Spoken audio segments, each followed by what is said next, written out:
Ma'am, kuna namin nag-drapon. Nag-drapon ka no? Drapon. Ikaw, magdadap Okay, ka so daw. for today, settle down in group 3. Makinig kayo dyan. We're going to review what is in front, which is it. So we have here our 3 objectives. So of course, we're going to differentiate the difference between heat and temperature. And then, ano pa yung mga real examples ng ating mga heat transfer, and you're going to analyze how heat transfer methods impact energy efficiency. Okay? So before we start with our review, we have here in front what's there. Alright. So kindly check your chair under if there's something on that paper or on that chair. If there is, move forward. Madami yan. Check.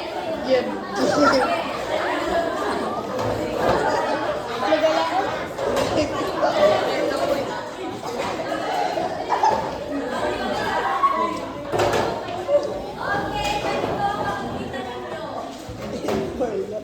My lucky day. Oh, today! Oh, this is my lucky day. Okay.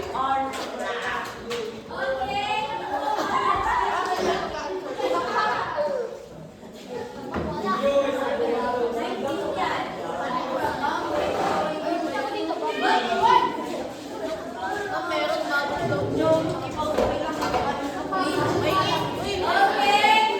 Yung mga nakaupo, makinig lang dyan and mag-observe. Double check mo kung baka may nakalagay dyan. Mr.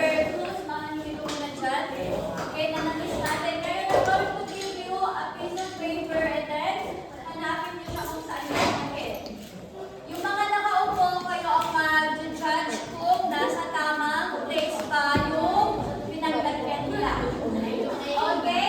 So I'm just going to give you 1 minute to analyze and to write in front. Kapag nakahawak na kayo ng papel, hanapin mo kung saan yung ilalagay. Sino bang wala? Ito, yung mga nakakuha ng lipat na kayo. Yung mga nakakuha ng lipat na on, hanapin nyo kung saan ilalagay yan.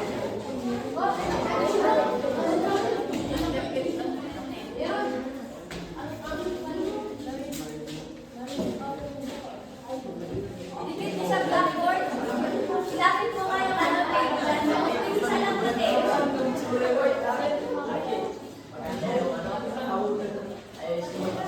I think kulang. Or sakto lang. May isa pa. Pag-check na yung module, may isa pa. May isa pa. Double check.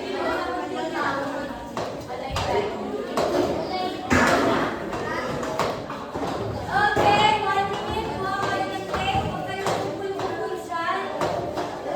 Isa lang.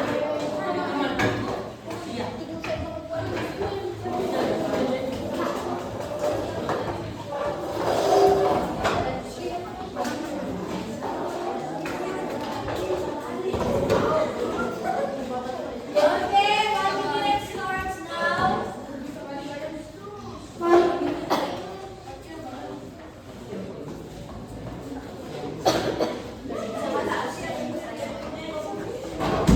Hala, halfway. Andito na nga yan. Ang kanina yung conversion. Andito na siya. Nasa dapat na board ilalagay yan. Si Ace.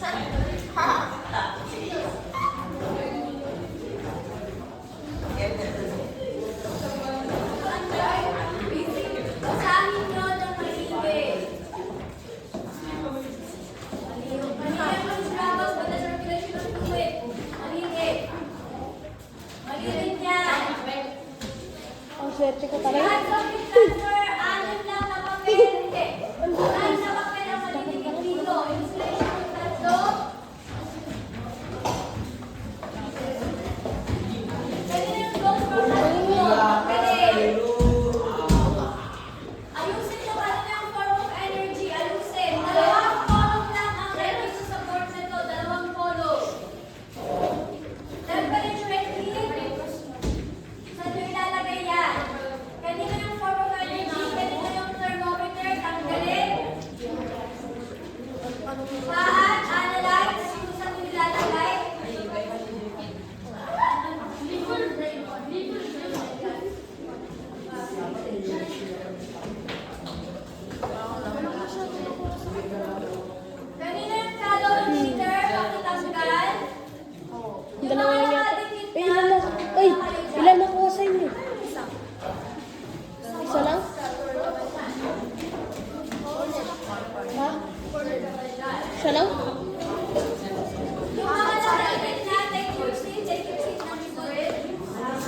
May laki. Ikay. Diyan, Ano dito yung siya. papel? Since nasa group At kasi, ano mo ilalagay yan? sayang. Ano ba ate? Gagawin yung Mas mula. may laki dito. Good.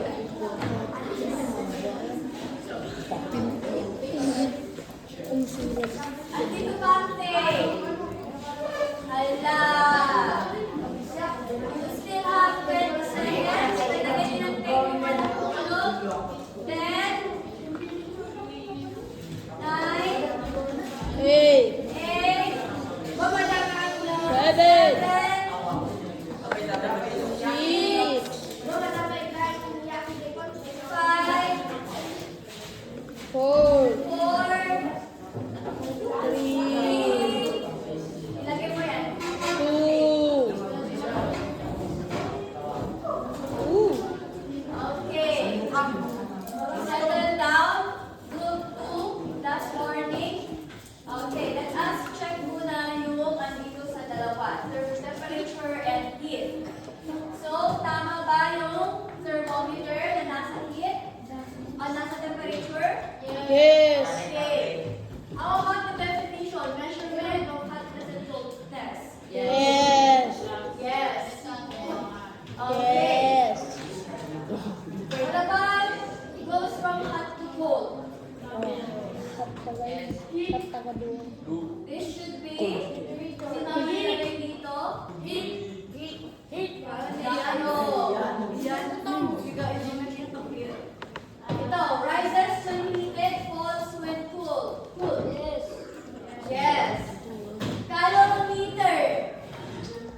Go. Hala. Sino ang naglagay dito? Prince. Hindi na naglalagay si Prince. Okay, joule and calorie. No. Alright. Tignan natin kung ano ang malilitong area. Is it a form of energy? Yes or no? Yes.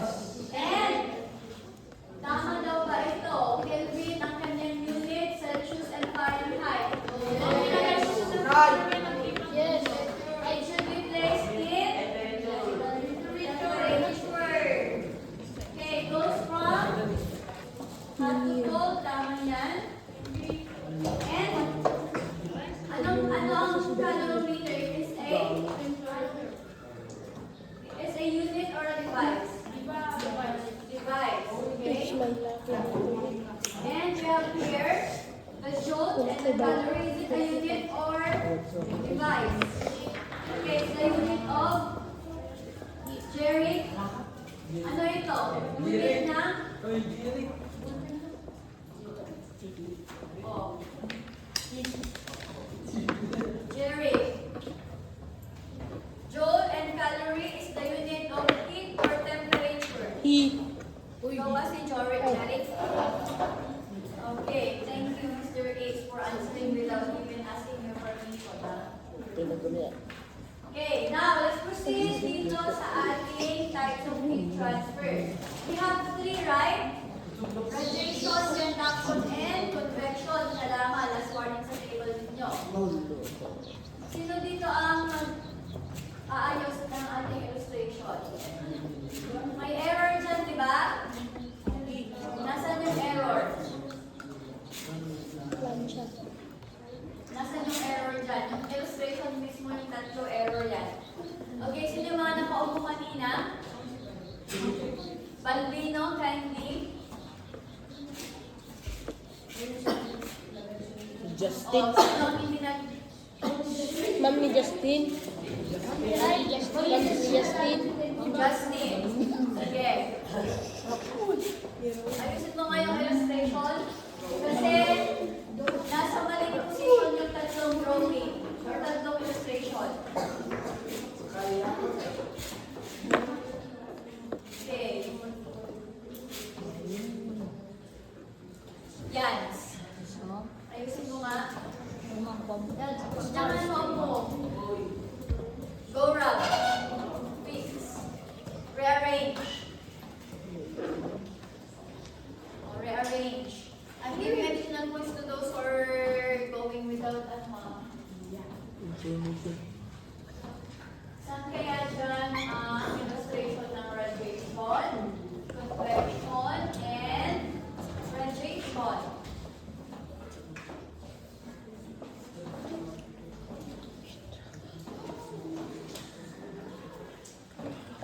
Okay.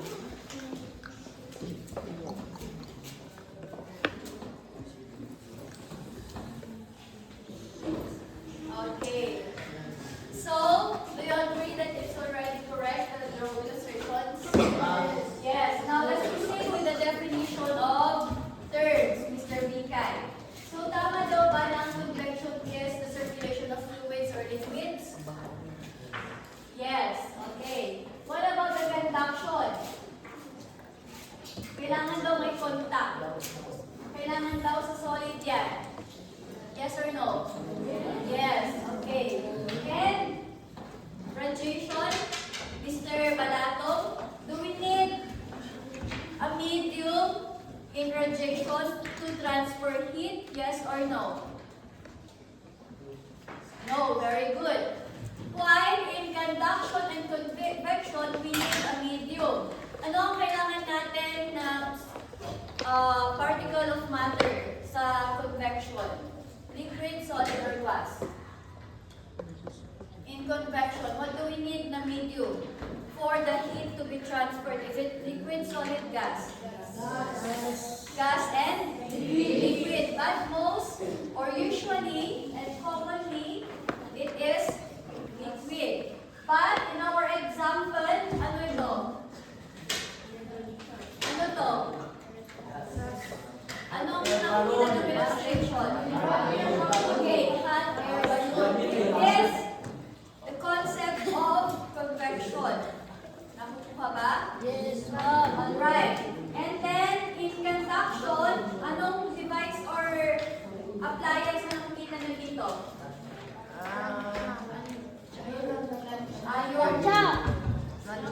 Iron or plancha. Okay? So, direct contact ang kailangan ng ating conduction. That's why heat is transferred via the particular aspect. And then, tama ba na yung ito is radiation? May direct contact ba na nangyayari dyan? Walang direct contact. Kasi kung titignan ninyo, malayo yung kamay doon sa apoy. Kahit na malayo yung kamay doon sa apoy, you can still feel the heat. So, natatransfer pa rin yung heat without solid, liquid, or the gas that is radiation. Oh, what about yung table dito? What about kapag nag-grill kayo ng barbecue? Is it radiation, convection, or conduction? Conduction. Okay? Now, let's proceed with our review. So, ito na yung mga na-discuss natin task. And then, yan na rin yung mga yun. Okay? And, again, in our, to differentiate the two between temperature and heat, again, for the definition of terms, temperature, it's the measurement of hotness and coldness. Okay? While heat is a form of energy. And temperature is measured, or the unit of temperature is Celsius, Kelvin, Fahrenheit. Okay, Liwan. Sa bansa natin, ano ang ginagamit natin na unit ng temperature? Kayo ba si Liwan? Yan. Yan, iusaran tayo mga unit. Dito yung Pilipinas. Is it Joule, calorie, Fahrenheit, Celsius, or Kelvin? Hello. Okay, Celsius. Okay? Now, baka nakalimutan nyo na mag-compute. Alright. Paunahan ang pagkuha ng sagot, ha? Find me. With the given formula here, to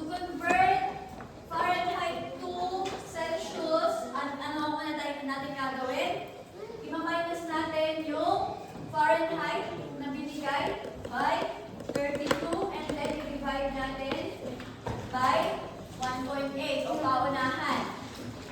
Isulat nyo, nakikita na yung papel dito. Okay, sulatan nyo ng members. Yan. Sa likod yan. Yan magsusunod. Isulat nyo group members. Ay, maliit lang. Nasaan? Okay, sa likod, pakiangat nyo yung papel. Okay, sa likod, ilalagay ninyo yung sagot with the correct answer and unit ng awatan. Okay.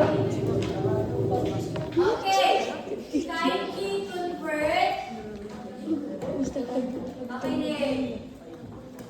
Kindly convert 97.5 Fahrenheit into Celsius. Again, convert 95.5 Fahrenheit, 97.5.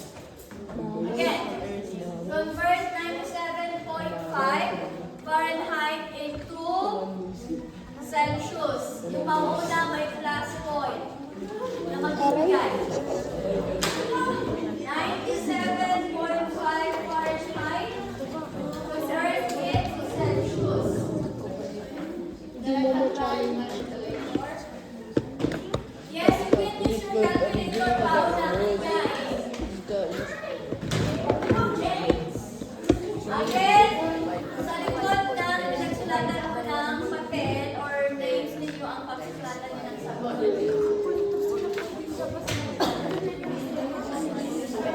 Ako ang pupunta dyan. Kayo ang magbibigay sa akin. Okay, plus points to. So, meron na. Okay.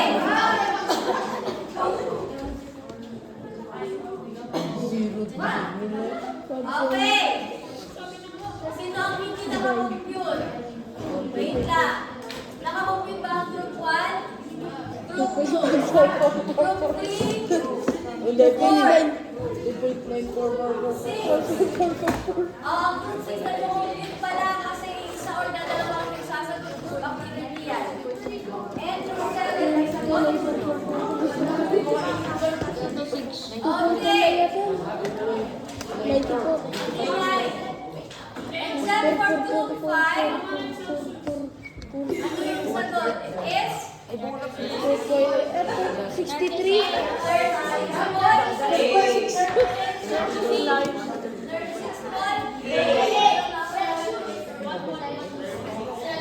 Okay, makinig. Ito muna. Ang ingay, iwan.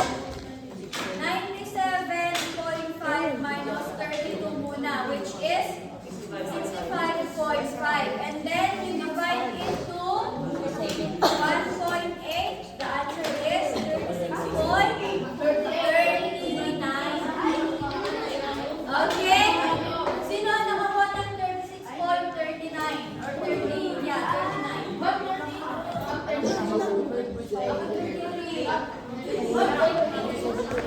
Okay.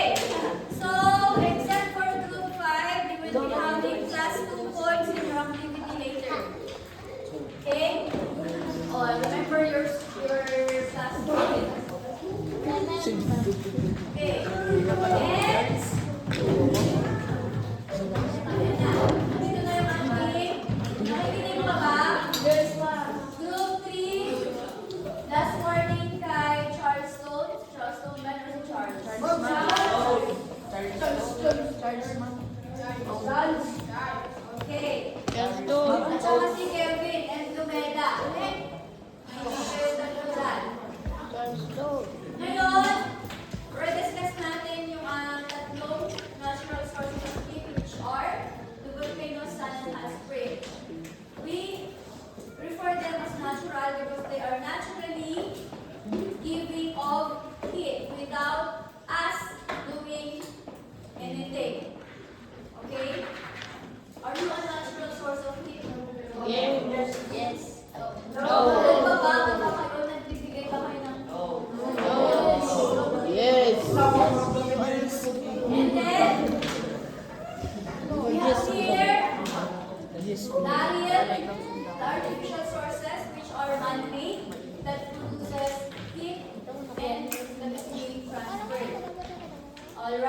On the table of group Araw. 7, we have here, nakikinig ba? Hindi lang sa science natin makikita yung heat, temperature, yung mga conductivation na yan. We can also use them via geography, math, and home economics or PNE. So sa geography, are you listening? Ace and Daryl? Malapit kayo dyan sa camera. Mapanoorin kayo napapakinggan yung boses niyo dyan. Okay. On geography, you have their climate and weather. Ace and Daryl, can you read climate and weather? 1, 2, 3, go. Climate and weather. Heat from the sun affect temperature, season and weather patterns. Okay, tama. Alam niyo ba noon, nung wala pang mga inventions, they use the sun as their basis kung ano yung oras. Especially sa shadow nila. Yes, ma'am. Diba? Kapag hapon or gabi, medyo mahaba yung shadow ninyo, malaki. Pero kapag lunch, nandito sa side ninyo. Okay? So for example, you will be lost, wag naman sana, kung kayo ay mawawala sa isang lugar, wala kayong mga devices, you can use that one as your basis kung anong oras na. Naawatan? Okay? Yes, they use that one. Until such time na nag-independently watch, ano ba dyan? Okay? In mathematics naman, kung ginawa natin, conversion. And meron din siyang graphs. Diba nakagawa na tayo ng graph? Okay. So, meron din yan. And sa home economics, ang sabihin natin, unang-una, yung cooking. Diba? So, heat is essential for boiling. Tama ba? Yes. Kapag magluluto kayo ng fried chicken, isabay yung ba na inorder dyan oil kunday chicken? No! No! Ano ang muna nyung gagawin? Okay, yes. Kailangan mag-boil muna yung mantika. Or mantika. Next. Preservations. Okay? P1. Basahin naman yung preservation on the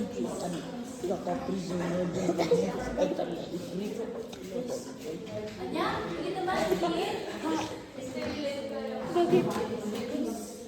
Okay, yes. Ginagawa din ng mga parent nyo to, especially kapag may mga baby girl sa bahay.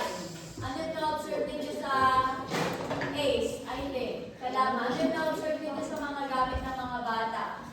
Sabi dyan, keep sterilizes food and kills bacteria. Hindi kaya mapanpansin nyo or will be mother you.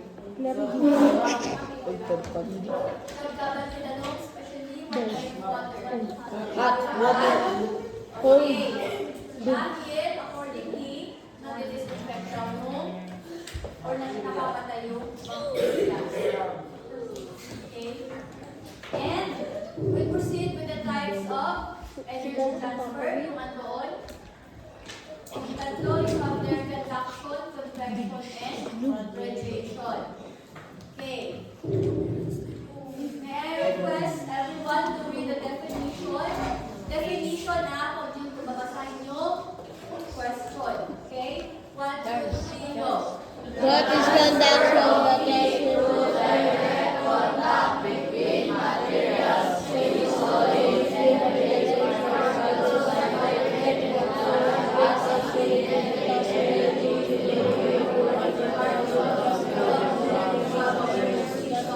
Hindi natin nyo alam ang gamit ng period. Hindi nyo alam ang gamit na Comma. Okay. Okay. Do not blame others. Okay? You also have to improve yourself, especially in reading. Alright, now let us check if intact pa rin yung knowledge natin sa ating conduction. Again, what particle of matter is being used in conduction? What particle of matter? Why solid? Explain muna natin, ano ba yung meron sa solid? Ano yung composition ba ng solid? They are, the particles of solid are? They are compact, they are dikit-dikit. Ano pa? Less spaces, meaning, kaya may nababasa kayo dyan sa vibrate, di ba? Vibration ang nangyayari doon kasi dahil sa kakulangan ng space, hindi sila makagalaw, hindi sila makamove. Okay? Pero meron pa rin collision or collide. Ano ibig sabihin natin collide? The group of or the table of Lomeda. What do you mean by collide? Like, Ladies and gentlemen, group 3. Ano ang ibig sabihin ng collide? Lady Charles. Di ba may gandang ganun? kulay. Ano ang ibig sabihin ng collide? Wala. Si Goiber. Collide, ma? Magsasama. Tama daw ba yun? O, Kevin, ay ano tawag mo? Good. Ano ang ibig sabihin ng collide? Kulay. Nagbungguan. Oh, nagbubuwa. Okay. So, yun ang ibig sabihin ng collide. So, kapag solids, conduction of particles na vibrate, and nagbubungguan sila. Okay, kaya nakapasa yung heat transfer. Alright, next, we also have their conductors. Okay, very good. Metal is the good example of a conductor. And, anong magkakaiba ng conductor sa insulator? Anong insulator? Madaling matunaw. Madaling matunaw. Okay, kung sa conductor, ang heat ay napapasa sa insulator naman, Hindi. Madali. so ang example ng mga insulator ay Water. water, Smoke. plastic, wood, ano ba yan? Lando. Okay? Yun na. Basta hindi Darat. hindi na hawakan or nagalisto. And then, those other conduction advantage. Metal spoon. Ito naman, nakikinig pa ba? No. Yes. Ang disadvantage ng conduction, kapag walang wood handle yung frying pan ninyo, Alright. you will get burned. Okay? Yun na naman yung disadvantage niya. And then convection, again, what particle of matter is used in convection? Oo. Liquid and gas. Liquid and gas. So, can you still remember the concept here? Go around the way dyan. Ako na makatatlo. Okay. The concept of convection. Kapag nagpapaboil kayo ng tubig, ano ang unang umiinit dyan? Yung nasa top, yung nasa bottom. Nasa bottom. Nasa bottom. Of course, kasi direct yung heat. Okay. What happens if the water in the bottom gets hot? Okay. Aakyat. Aakyat. Bakit aakyat? Kasi Kukulot. mas magaan ang Mainit. hot water. Kaya sa angat. And then, yung cold water from the top will go down. And then, until such time na magbuboil na yung lahat ng Water. water na nilagay natin. Okay? So, yun na yung example natin Boiling kanina. water in a pot. Or water Ano in a naman yung kanyang advantage? Ang advantage ng convection, kapag nagpapakulo ka, 100% na yung lahat ng tubig na yun is naboil siya or mainit. Pero ang disadvantage niya is higher initial cost, mas mahal. Diba? Tama naman, diba?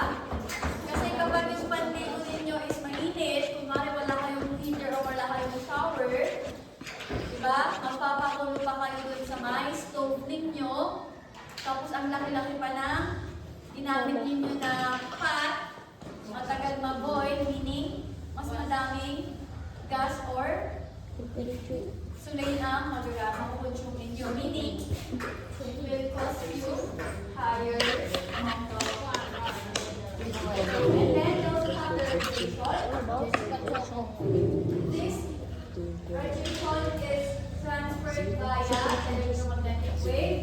which is not visible in our eyes. Naintindihan?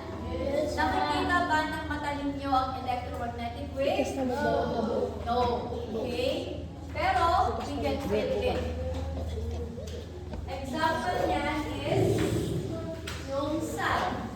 Kumari kung maglalabas kayo dyan, if you feel the heat in your skin, that's already a radiation. Okay? Ito, maganda yung advantage and disadvantage ng radiation. Ang kagandahan or advantage ng radiation, kapag nagpapag-check ang tayo with the use of different machines, for example, X-ray, makikita natin kung may bali or meron bang fractures yung bones natin. Pero, ang disadvantage naman niya, sabi dito, high doses can kill cells or cause faulty repairs, leading to mutations or cancer years later. Okay, so kaya nasabi ko sa inyo nung discuss natin na for example, yung sininguan Pacific scan, hindi just basta ang mga yun kasi mataas yung radiation which can kill your good cells in your body. Okay? That's why, as young as you are, alagaan niyo yung sarili niyo kapag nag-x-ray na kayo or ano dyan, kung na-x-ray na kayo or nakakagamit na kayo ng mga high voltage na mga machines sa hospital, na-intake din yung radiation kung sa katawan ninyo. Yung mga radiation na yan, hindi nasa sa katawan natin. Which can cause cancer. Sabi dyan, can cause cancer years later. Okay. Pwede rin masakit yung DNA ninyo. Okay. Pwede patayin niya yung mga healthy cells ninyo. Okay. So yun yung concept ng radiation. Any question? None. Alright? Sino dito ang may music? May music ka ba dyan? Hindi ayaw ka dyan. Any question? Any question? None.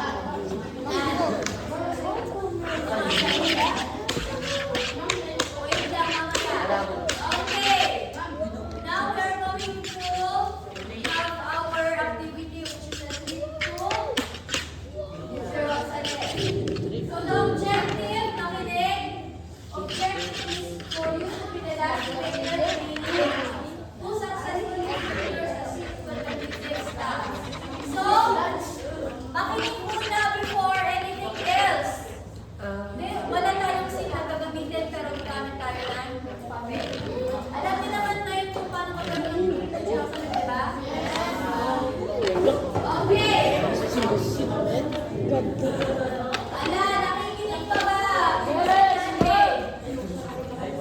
Ang ingay pa rin ninyo eh. Okay, so naka-arrange na yung ating papel. Okay?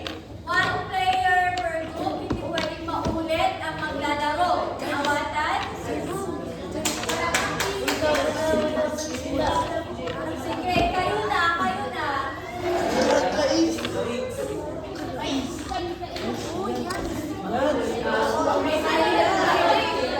Ang ingay! Bakit ganyan diniso? Anong wala pa nag-explain pa lang po ako ng hikayin. Ako excited, you're covering. Okay. Makinig muna. Okay. Ako muna ang pakinggan ninyo. Aking hero, last warning. I think na last warning, pwede na pa kayo dyan. The -5. Okay, -5 na kayo ah. Pag nag-stop yung music, anong gagawin? Yung mga representative maghanap ng spot. Tatayo dito kapag nag-stop yung music. Walang magtutulakan. Kapag natanggal ka, wala kang score. Yung mga nakasecure ng seat, may +1. Ngayon, hindi